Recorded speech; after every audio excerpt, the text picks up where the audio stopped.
गेले महिनाभर सुरू असलेली उमेदवारांची धावपळ ही आता थांबलेली आहे। काल मतदान झालेलं आहे आणि आता सर्वत्र निकालाची प्रतीक्षा आहे।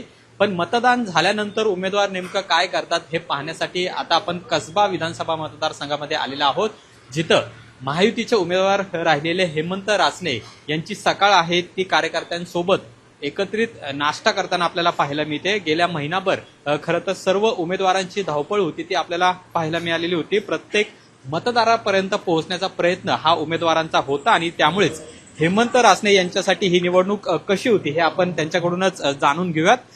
काय सांगाल, सकाळची वेळ आहे, तुम्ही एकदम निवांतपणे नाश्ता करताय। हा माझा दिनक्रम आहे। साधारण आम्ही सकाळी 6:30-7ला खाली उतरतो। आम्ही एक 5-7 जणांचा ग्रुप आहे। आम्ही मॉर्निंग वॉक करतो। मॉर्निंग वॉक केल्यानंतर एक चहाचा कट्टा आहे, त्या ठिकाणी जाऊन आम्ही एक किंवा 2 वेळा चहा घेतो। ते साधारण अर्धा-पाऊण तास आमचं चहाच्या कट्ट्यावर असतो आणि त्यानंतर आपल्या रेग्युलर रुटीन कामाला जातो।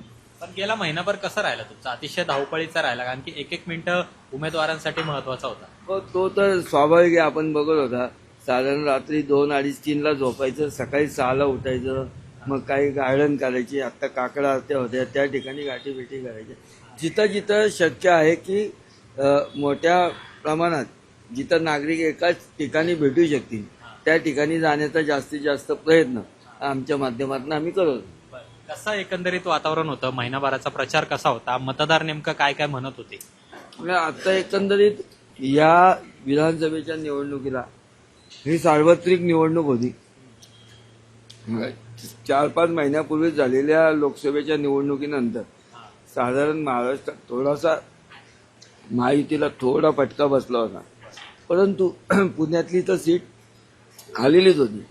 पण नंतर पुन्हा केंद्रात मोदींचं सरकार आलं, त्यानंतर महायुतीने काही चांगल्या लोकप्रिय योजना दिल्या, काही उपक्रम केले, त्या माध्यमातून पुन्हा ते साधारण हरियाणाचा निकाल लागला आणि महायुतीकडं पुन्हा माणसं येऊ लागली। जरांगेंचं कसा फेक काम आहे हे लोकांच्या लक्षात आलं आणि महायुतीकडे डायव्हर्शन झालं। कसब्यामध्ये सुद्धा मी गेले 18 महिने सातत्याने जे केलेलं काम आहे त्यामुळं सर्वसामान्य जनताचा विश्वास मी चांगल्या पद्धतीने मी माझ्या कार्यकर्त्यांनी संपादन केलं आणि त्यामुळं महाराष्ट्रात महायुतीचा आणि कसब्यात माझा हा विजय नक्की आहे। म्हणजे विजय तुमचाच होणार कसब्यामध्ये? पोट निवडणुकीमध्ये जे झालेलं होतं ते यंदा होणार नाही? त्याची तर परतफेड लोकसभेलाच केली। 12 महिने आधी काम करून त्याच वेळेस लोकसभेलाच परतफेड केली। लोकसभेला 15 म्हणजे आपण पोटनिवडणूक हाच विषय फक्त करतो। पोटनिवडणुकीनंतर लोकसभा झाली आणि त्या लोकसभेत मीच कसब्याचा प्रमुख म्हणून काम करत होतो आणि त्या ठिकाणी विश्वास नव्हता लोकांना, पण त्यावेळेस मी खात्रीने आमच्या नेत्यांनाही सांगत होतो की मी कसब्यात मताधिक्य घेऊन दाखवणार। म्हणजे त्याचा फायदा आता तुम्हाला विधानसभेमध्ये होईल आणि विजय होईल असं तुम्हाला वाटतं? म्हणजे 100%। पण महिनाभराचा ताण सगळा आता कमी झालेला असेल म्हणून तुम्ही मिसळवर ताव मारताय। महिनाभरामध्ये काय नेमकं जेवणाचं तुमचं रुटीन होतं? असं निवांतपणे नाश्ता करायला मिळत होता? असं रुटीन असं काय नव्हतं। ज्या वेळेला जमेल फर्स्ट प्रायोरिटी जी कामं आहेत त्याला असायची, खाणं वगैरे हा विषय नंतर असायचा। मग जसं जिथं जमेल मिळालं, सकाळी 9ला मिळालं, 2ला मिळालं, 5-7 वेळा तर जेवणच करता आलं नाही, अशा पद्धतीचा दिनक्रम होता। विजयाचा विश्वास तुम्ही व्यक्त केलाय, लीड साधारण किती असेल?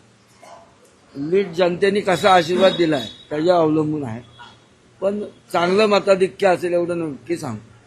तर हेमंत रासने यांना विजयाची खात्री आहे, चांगलं मताधिक्य घेऊ असं सुद्धा त्यांनी म्हटलेलं आहे आणि गेल्या महिनाभर सुरू असलेली धावपळ ही आता कुठेतरी कमी झाल्याचं त्यांच्या बोलण्यावरून पाहायला मिळते। पण लोकसभेमध्ये जे कसबा विधानसभा निवडणुकीमध्ये मताधिक्य भाजपला मिळालेलं होतं त्याचाच फायदा यंदाच्या विधानसभा निवडणुकीमध्ये होईल असा विश्वास सुद्धा हेमंत रासने यांनी व्यक्त केलाय।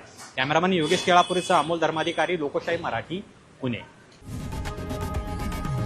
लोकशाही मराठी ऐका, पहा, जागरूक रहा।